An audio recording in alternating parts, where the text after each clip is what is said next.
Hey, it's Jeff Sanders, and I have a brand new course out that I think you're going to love. If your week feels overbooked every Monday morning, now may be just the right time to transform your calendar so you can feel your best and achieve your ambitious goals. My new 10-episode course helps you maximize your week with practical, actionable, and easy-to-implement time management strategies. Maximize your week for health and productivity is available now, exclusively on Himalaya Learning. Himalaya Learning is an audio learning platform that provides an extensive library of courses straight to your ears from the world's greatest minds, like Malcolm Gladwell, Tim Ferriss, Seth Godin, and more. To listen to this course and others like it, go to Himalaya.com/maximize and enter promo code MAX at checkout to get your first 14 days free. Hope to see you there. I recently found myself overworked to the point that I was dying for not just a day off or even a week, but an entire month. And that's when you know it's time to slow down and change whatever it takes to get back to a healthy rhythm. This is the 5 a.m. Miracle, episode number 379. 5 healthy habits to reset your over-programmed life. Good morning, I am Jeff Sanders, and this is the podcast dedicated to dominating your day before breakfast.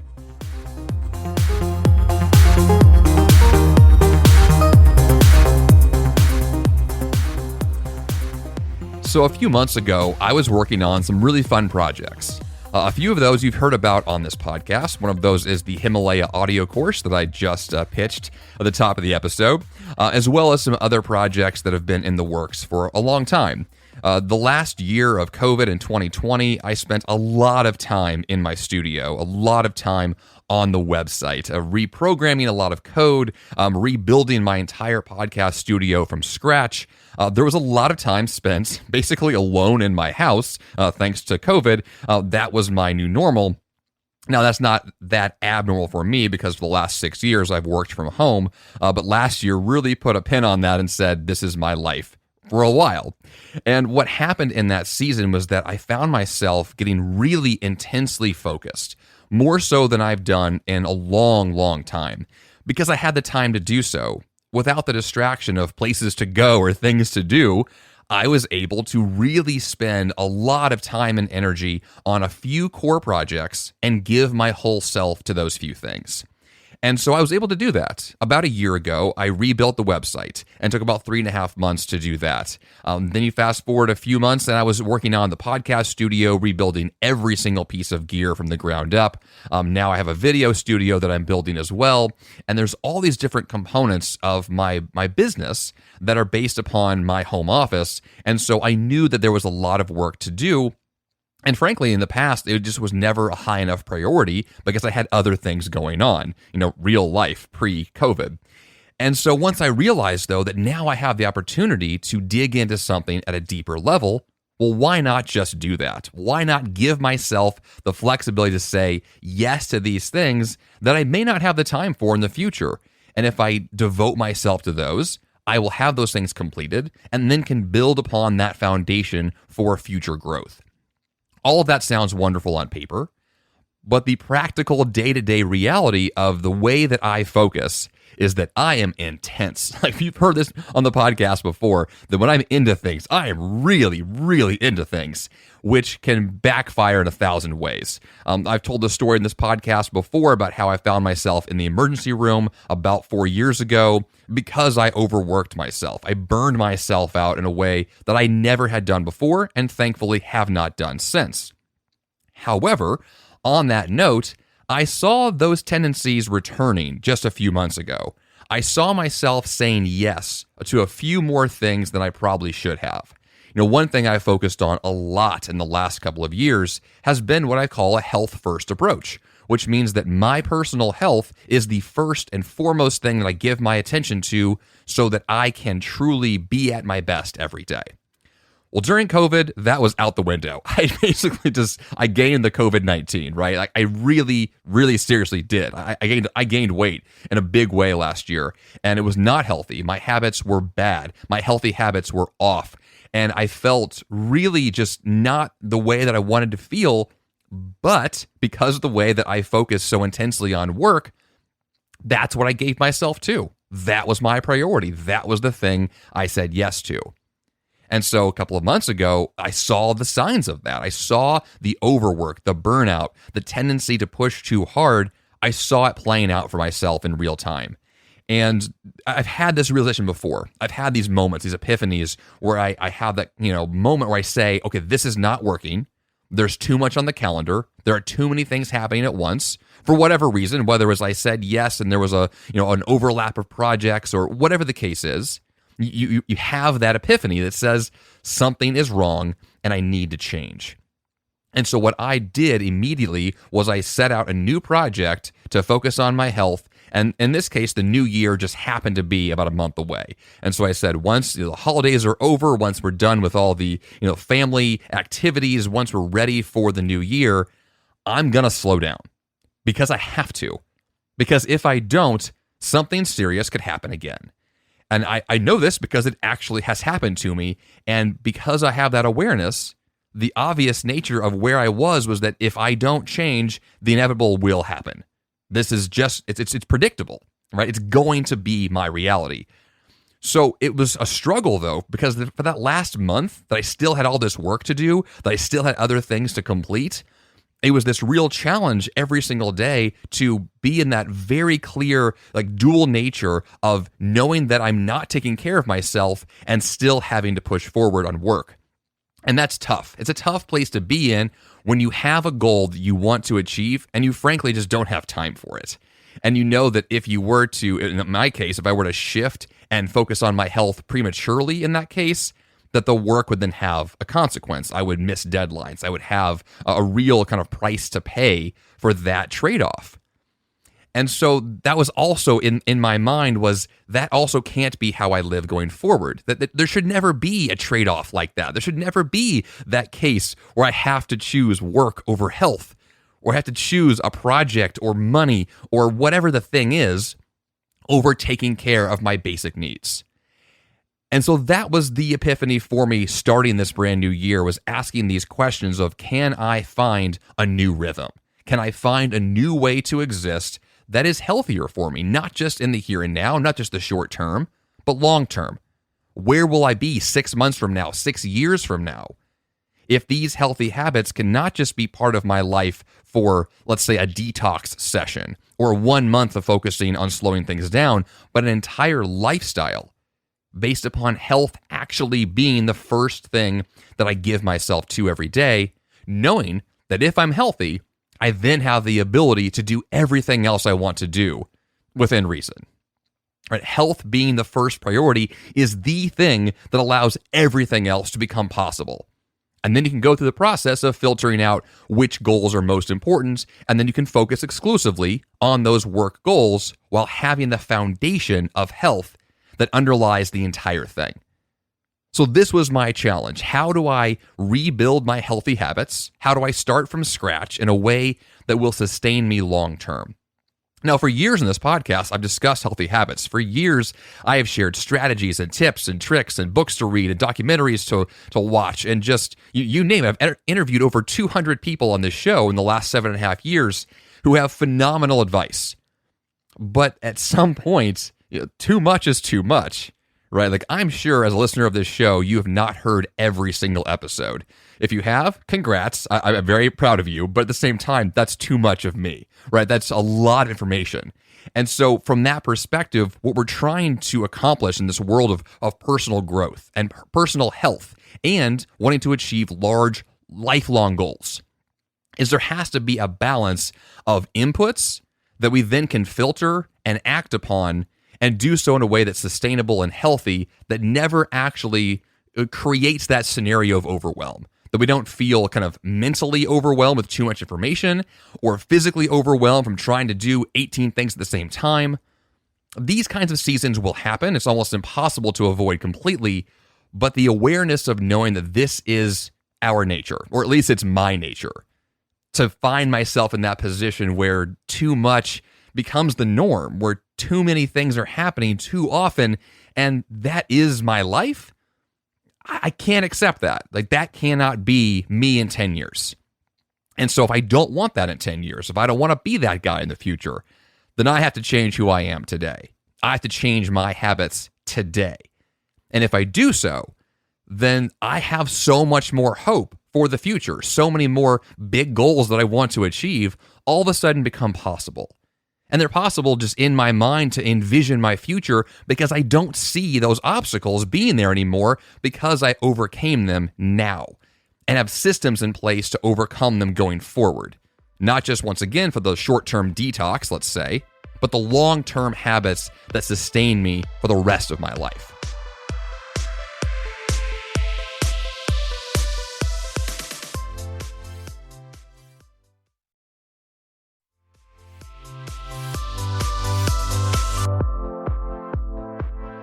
So this episode is not just about, let's say, a new year, new you kind of philosophy. I'm talking about a new you from the ground up. A new you that's based upon the habits that will sustain you for the rest of your life. A perspective shift that changes who you're going to be for the rest of your entire life. I believe that is possible, to have those moments where you make a change and that change doesn't fade away. It doesn't have this sense of being some short-term momentum boosting experience. You go to a conference and Tony Robbins yells at you for 3 days and then all of a sudden you feel awesome. Like we're not talking about that. I mean, those are great to go to, don't get me wrong. But that's just the short-term win, and what I want, desperately what I want, is the long-term win. I want to be as excited about my life in 10 years as I am right now. And as I was 10 years ago. If you go back to the beginning of this podcast, episodes like, 1 through 30, or maybe even 1 through 100 maybe, the level of enthusiasm that I have towards my podcast and my life almost sounds like a character. It sounds like a cartoon show to me. I have, like a higher pitched voice, or I'm just more enthusiastic, whatever the case is. The me of 7.5 years ago was a very different Jeff Sanders than the me of today. And I think that there's so many factors that play into that, but one of them is the fact that 7.5 years ago, my health was a lot more important to me in practice, not just on paper, but in real life, like literally running marathons every weekend kind of health. Like that's who I was. And honestly, I haven't run a marathon since. I talk about it a lot in the show, I have in the past, but that's not who I am today. It might be in the near future, but this is why it's so important to have the healthy habits as the foundation, because it doesn't have to be the old you, the current you, and the new you in the future. Those three versions of yourself don't have to be radically different in a bad way. They can be radically different in a good way to see improvement over time, but what I've seen personally with my own health, my own decisions, is that as time progressed, certain habits just faded and disappeared and have not returned. And as intentional as I want to be about my life, I am victim to my own decisions and impulses and distractions, just like anyone else. And so in large part, I do this podcast as a reminder to myself to do the right thing. And I listen to other shows, and I read other books, and I watch documentaries to remind myself on a consistent basis to go back to being the version of me that I want to be. And honestly, in the last few months, that's not been the case for me. I have not been my best self. I have felt defeated in many ways by my own decisions and my own bad habits. And I can see those things just creeping up and building over time. And then when you think about the future, you think about it from the perspective of, well, how have I felt recently? And if I mapped that out going forward, would my habits compound to the point where I'm going to be a better version of myself or worse? And in the last few months, the compound effect of my habits would only add up to a disaster. And I could see that train wreck coming. And so the awareness of seeing where you have been recently, you can see that, you can feel it, you know it in your bones if life is going to be better or worse in the future. And if it's not going the way you want it to go, this is the time to shift gears. This is the time to reformulate who you are so you have the confidence to say that, yes, not only will I be as good 10 years from now, I'm going to be better, a lot better. And that kind of confidence is so rare because so many of us face so many challenges that feel overwhelming, or we've had problems we've never truly solved, Whether in regards to your health, in regards to your career, in regards to your family, there could be problems you literally have never solved. You may have struggled with your weight your entire life. And if you've never had success in that area, seeing hope for the future seems like a fairy tale. Versus having had success in the past, and then all you have to do is go back to the way that you did those things before, back to those good habits, back to the older and potentially better version of you, and bring those things back to your current reality. Because that's how I feel pretty often, right? Fairly often I feel like, the Jeff Sanders from 10 years ago was a pretty cool Jeff Sanders. He did a lot of cool things. Where have those things gone? Where has that guy gone? And I don't want to feel like, high school or my best years. Right? That's not who I want to be. It's not who I am. I don't look backwards and just kind of reminisce. Now, I want to look forward and look to the present and be my best self now. Having said all of that, now that I've ranted at you for a while, I want to get to the core of the episode this week, which are the 5 habits that I have implemented in the last couple of months to reset my overprogrammed life. And if you want to take these things on for yourself to reset your life right now, starting today, you can. Because these are powerful, fundamental habits that can shift who you are, not just in the here and now, but for the long term. And the first habit of these 5, no surprise here, reset your sleep cycle. This is the 5 a.m. miracle after all, so if you love early mornings or if you hate them, this is the time to reset how you sleep and when you sleep and where you sleep and how your sleep benefits the foundation for your day. This is the one thing for me that I go back to over and over and over again because there is one thing that is true about a 5 a.m. miracle or about an early morning wake-up call, which is that intentionally waking up early is actually miraculous. The name 5 a.m. miracle is not some play on words. I literally mean it's a miracle because when you wake up early and you haven't been doing so, when you get up on time, on purpose, with a plan, it will change your life. It will fundamentally change how you view your time, how you view your bedtime, when you wake up, how you feel, what you do, what you accomplish, and what your long-term goals will be. So if you want to change your life, of all the things I'll say this week, obviously a 5 a.m. miracle is pretty awesome. So give that a shot. And yes, if you want more information about that, you can listen to more of this podcast or, of course, get my book with the same title, The 5 a.m. Miracle. Having said that, the real challenge for all of the wake-up calls is always about the bedtime. If you don't go to bed early, 5 a.m. is terrible. We all know this. It's not a surprise. So you have to figure out in the best way for you how to shut down your evenings to go to bed on time. This is the name of the game. It's the thing that will change everything about your day for tomorrow is to go to bed tonight on time, on purpose. So that's going to be your goal today. Go to bed tonight. Just relax. Chill, slow down for just a few minutes and rest your eyes. And tomorrow morning, you can wake up a few minutes earlier, 15 minutes earlier, and use that time for something you care about. Take 15 minutes and read a book, 15 minutes and do some yoga, 15 minutes and just sit in silence. Whatever the thing is that you need, take that time. And of course, as your time shifts, you can have 30 minutes in the morning, or an hour, or 2 hours, or whatever the case is for you. And those moments in the morning can redefine your entire day, redefine your productivity, and make you a better version of you. This is extraordinarily important to be able to nail down not just the intentionality of waking up early, but the intentionality of where your priorities are set. Because if you don't have intentionality baked around the times you sleep, there's a very good chance you're not being intentional with what you do in the evenings or what you do in the mornings or the afternoons, or the rest of your schedule has more flexibility than is what is actually beneficial for you.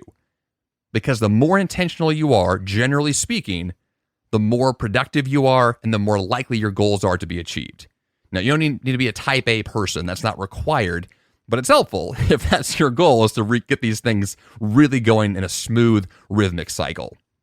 So tonight, go to bed on time, make it your thing. Healthy habit number 2. This is one I've actually stuck to for the last 10 years without fail, which is to drink water first thing in the morning. I love my water. It's the thing that I just look forward to every single morning because I know that I am dehydrated and I know that having that water brings me to life in a way nothing else can.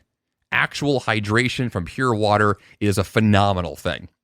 Now, in the past, I would do things like drink an entire liter of water first thing in the morning. I don't quite drink that much anymore, but I still drink a decent amount. And the more of that water that I get in the morning, the more I'm able to stick to that habit, the more that I can postpone having coffee or extra caffeine, the more that I'm able to then wake up naturally to feel better sooner and to get to my first priority with a more natural enthusiasm for that thing, as opposed to just feeling groggy and waking up slowly. I've discussed before in this podcast that I love the idea of bouncing out of bed with enthusiasm. And that's totally possible, right? If your sleep cycles are set, if your fitness is set, and you wake up and you drink water and you hydrate, you can begin your day actually feeling enthusiastic and not feeling groggy and not feeling defeated and not feeling woeful about what the day will bring, but instead actually feeling like you're excited to begin the day and you actually want to go to bed as early as possible because you're so excited about the next morning. That's the kind of enthusiasm that I want from my life. I want to look forward to tomorrow so much that I can't wait to get to bed tonight. It's that kind of lifestyle change that I want for my own healthy habits, my own priorities, my own business, my own objectives. And so that's what I'm trying to restructure. And water for me has been an essential component to that because actual true hydration will energize you, honestly, in a way nothing else can. And the third healthy habit to reset your over-programmed life is to read what you need. Personal growth has been an essential core aspect of my life for the last decade. And one of the most important things that I do for my own personal growth is to read amazing books and to do so at just the right time. So there's this concept I discussed years ago in the show called just-in-time learning. And it's one that I have just loved for so long because it really changed the way that I view not just personal growth or reading or being educated on a topic, but to specifically target information that is relevant right here and now. Which means if you have a goal you're working on right now, a current project, a current focus, something that matters to you, that you are enthusiastic about, that you're focusing on, that you want to see results in, and you want those results now, well, then now is the best time to learn about that topic. An alternative example would be to read a book on a topic that you can't actually act upon for the next few months or years, that you essentially have read the book at the wrong season in your life. That's what I've tried to avoid for so long by simply asking the question, what's going to be the most helpful for me in this current season? Is it my personal finances? Is it my health? Is it my business I'm trying to grow? Like whatever the thing is you're working on, that's what you learn about in the here and now. And when you do so, when that is your focus, when you wake up and you open a book and you read for 20, 30 minutes in the mornings, and that book is focused exclusively on the topic you're trying to learn about, it can change your life. Because then all of a sudden, you're not reading because someone told you to read. It's not some professor in a classroom who assigned some textbook for you to dig into for an assignment. We're talking about information that you want to consume because it's relevant, it is actionable, it is helpful, it stokes your curiosity, and it makes you want to dig in further. Those are the kinds of reading sessions that I want. And those are the kinds that I get when I have a specific focus for my personal life, for my business, for my family. Whatever the thing is I want to learn about, I find a couple of books that target that topic, and I dig in on those things first thing in the morning.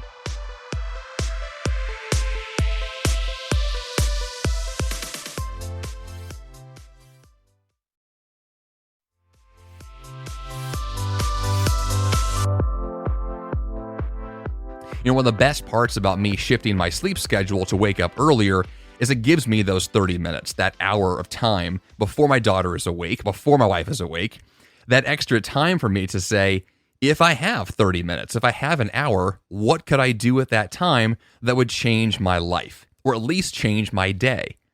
And to answer that question, almost every single time, it's either I'm going for a run or I'm going to read a book. Those two answers are most prevalent for me because those two things change how my day flows. And oftentimes reading is the first thing I go to because I want the inspiration. I want the creativity. I want the ideas to be flowing. I want to begin the day with some new knowledge that will change my perspective on what it is I'm doing for that very day. And so if you can make reading a core fundamental habit in your life, especially early in the morning, that can change how your day flows. Right? Choose the books that are best for what you're working on and move from there. And it only takes 20 or 30 minutes. You don't need to read for 3 hours. And just that little bit of time can change the way you think on a daily basis. And that will accelerate your growth. It'll accelerate your progress, accelerate your goals being achieved. And ultimately, it will give you the personal growth that you're seeking.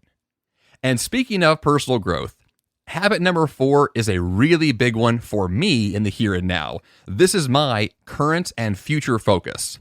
Number 4 is to pause on food. Fasting. That's what this is. Right? This is a pause on consumption of food in a way that ultimately I have never done. I've never been this intentional with holding back on consumption of calories. And it's something that I have talked about on this show recently. I interviewed Dr. Katrina Ubell back on episode number 362, and we discussed intermittent fasting and other types of fasting protocols. And that's a great episode to dig into if you want to learn more about fasting from a doctor who teaches this and does this for a living. Once again, episode 362 of this podcast. There's a lot more to fasting than what we discussed in that episode. And just recently, in the last couple of weeks, I read a book that's called The Complete Guide to Fasting. I'll have a link for that in the show notes this week.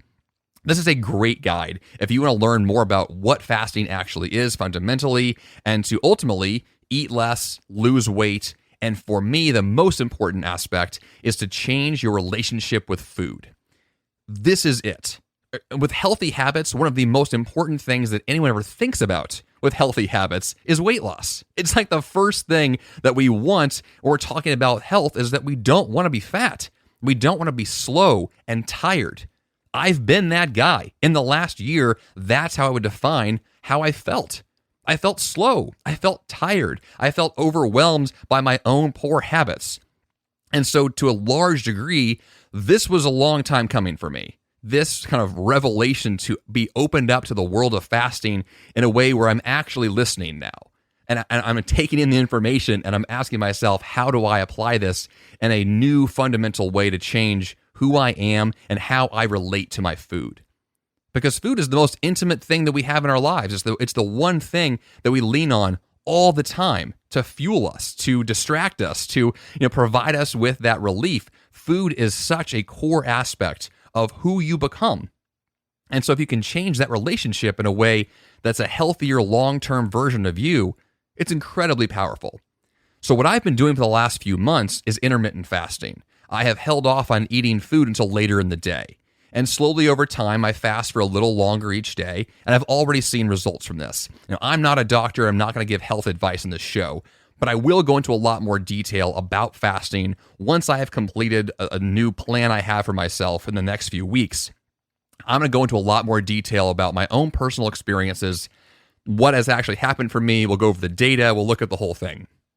But one thing I want to mention just for this episode in the context of what it means to have healthier habits and the context of what it means to reshape your overprogrammed life is that one of the best ways to slow down that overprogramming and to reset how you think about your time is to think about where your time is spent with food preparation, consumption of food, cleanup from the food you just ate, money that's spent on food.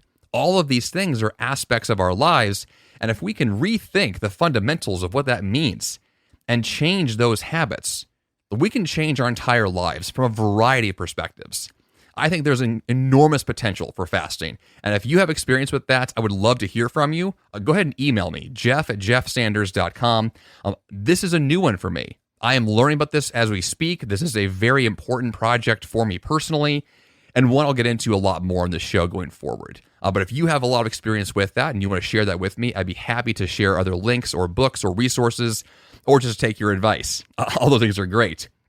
And if you think that fasting fundamentally sounds like a foreign concept, or you think, Jeff, I don't want to stop eating, that sounds bad, I hear you. I'm there. My story with food is one of overconsumption for many years that ultimately led to my first kind of personal health revolution back in my mid-20s. And I'm having another one of those now in my mid-30s. I'm re-experiencing that from a whole new way. And that's what I love about personal growth, is the opportunity to learn and become someone new again and again, to reintegrate healthy habits, to find new healthy habits, things that can change who we are from the core and bring those things out into our day. Because once again, if health is your first approach, it will change how you accomplish your goals. It will change how you think about yourself and the things you pursue. And if fasting's part of that, that's great. But you want to be able to give yourself the opportunity to think about these things. Which brings me to my final point. Healthy habit number 5 is to slow down. One of the things that I have noticed just with my own personal experience with intermittent fasting recently is that I have more time on my hands. And I also slowed down my work schedule. I stopped saying yes to new projects, and I intentionally gave myself more time to breathe, more time to think, more time to read, more time to paint. If you've seen me on Facebook recently in the last few months, you know that I've been doing some paint by numbers, really kind of just like almost like childlike paintings that I've been doing in my free time because I have found some therapeutic relief in that practice. I've really enjoyed the practice of slowing my life down enough that I can paint a picture and not feel like I'm wasting my time and not feel like I have other more important things that have to be done right now. Because I don't want to live like that. I don't want to feel like I don't have the chance to breathe. And that to me is one of the biggest changes that I've experienced, again and again, but definitely recently, is that when I allow myself the opportunity to slow down, to go for a hike in the woods, to go for a walk in my neighborhood, to be able to have those moments where I can just be. It provides so much clarity. It really brings digs out of me what is most important. I can feel like the priorities in my life become so much more apparent when I allow myself the chance to just stop. And so if you're struggling with priorities, if you're struggling with an overworked schedule, if you feel like things are out of control, that burnout is possible or likely for you, slowing down is not an option. It's going to be forced upon you if you don't do it first. And so that's what we're trying to avoid, are obviously the extreme negative consequences of being just on all the time, but also to acknowledge the amazing benefits of when you allow yourself to be off and to do nothing, or intentional nothingness, reading, meditation, sleeping, the good things, the things that rejuvenate us, the things that bring us back to life. It's those kinds of practices based in slowness that then allow us to actually achieve bigger and better goals long term and to be our best selves 10 years from now, 20 years from now. So I emphasize the slowness angle so much because it is the most important challenge for me personally, because I'm terrible at it. You've heard this on the show. I am awful when it comes to slowing things down. And so the more that I can beat that drum for myself, and then of course for you, the more we'll be able to know what we value and give our time and energy and money and resources to what truly matters most. So if slowness is important to you now, lean into that, emphasize that, let it become part of your rhythm and your nature and the way you flow. And if you want to paint a picture, do it. It's great. It's fun. All right, let's review real quick. The 5 healthy habits to reset your overprogrammed life. Number 1 is to reset your sleep cycle, also known as go to bed early tonight. Number 2, drink water first thing in the morning. Water's amazing. We all love it. Number 3, read the best books for you right now. So go to your local bookstore and buy a great book right now, or soon, after the episode. Number 4, look into intermittent and extended fasting. There's a lot there to be explored, and so definitely make that something that's on your radar for this year. And finally, number 5, of course, slow down. So all those action steps I just gave you to tell you to do stuff, don't do stuff. Right? There's the irony for you there. Okay, I hope this was helpful this week. I know this was, I have not done these episodes enough recently. I've done a lot of interviews, and I love doing interviews. There's been amazing guests on this podcast, and those were fun. But what you're going to hear from me more of this year is more me. So if you like me, you'll like this show more. If you don't, I'll have interviews as well. Don't worry, those will be mixed in. But I think that there's a lot to be said about my decision to slow down my life, and from a business perspective, how that leads to more creativity and how that leads to more content creation, how that leads to more of what it is that I think that I do best. And so if I know that I have those healthy habits in place, I know that the potential long term for growth in a variety of areas becomes possible. And you're probably going to hear about that on this podcast. Stay tuned.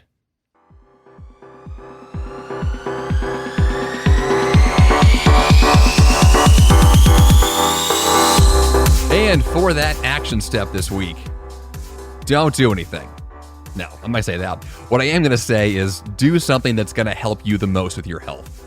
If that means slowing down, then slow down. If that means read a book, then read a book. You know what it is you need. Do that thing. Take that step that's going to allow you to reset your overprogrammed life to make sure that healthy habits are the first thing you care about. And if that's what you do today, this week, in the here and now, you will have that better future that I talked about so strongly before. Your healthy habits define you. Your foundation defines you. So reset those habits and be your best self.